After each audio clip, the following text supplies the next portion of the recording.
കേരള സർക്കാർ 2025 മുതൽ 26 വരെ സാമ്പത്തിക വർഷത്തേക്കുള്ള ആർജിത അവധി സമർപ്പണവുമായി ബന്ധപ്പെട്ട് പുറത്തിറക്കിയ ഉത്തരവിലെ പ്രധാന വിവരങ്ങൾ താഴെ നൽകുന്നു.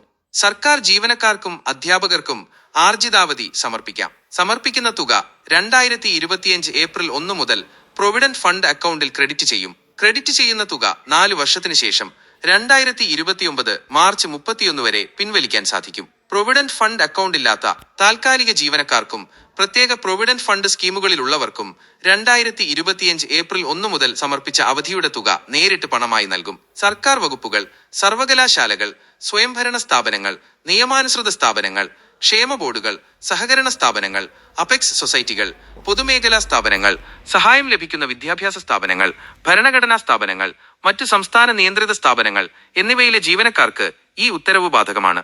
ലാസ്റ്റ് ഗ്രേഡ് സേവകർ, പാർട്ട് ടൈം കണ്ടിജന്റ് ജീവനക്കാർ, മുനിസിപ്പൽ കണ്ടിജന്റ് ജീവനക്കാർ, വ്യക്തിഗത സ്റ്റാഫിലെ ഓഫീസ് അറ്റൻഡന്റുമാർ, പാചകക്കാർ എന്നിവരെ ഈ ഉത്തരവിൽ നിന്ന് ഒഴിവാക്കിയിട്ടുണ്ട്.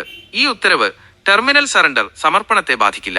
സ്പാർക്ക് എന്ന സ്ഥാപനത്തിലെ ചീഫ് പ്രൊജക്ട് മാനേജർ ആവശ്യമായ സോഫ്റ്റ്വെയർ പരിഷ്കരണങ്ങൾ നടത്തണം. വകുപ്പ് മേധാവികൾ, ഡ്രോയിങ് ആൻഡ് ഡിസ്ബേഴ്സിംഗ് ഓഫീസർമാർ, ട്രഷറി ഓഫീസർമാർ എന്നിവർ നിയമപരമായ കാര്യങ്ങൾ കൃത്യമായി പാലിക്കുന്നുണ്ടെന്ന് ഉറപ്പുവരുത്തേണ്ടതാണ്. നിയമലംഘനമുണ്ടായാൽ ഉത്തരവാദികളായ ഉദ്യോഗസ്ഥരിൽ നിന്ന് നഷ്ടം പിഴ സഹിതം ഈടാക്കും.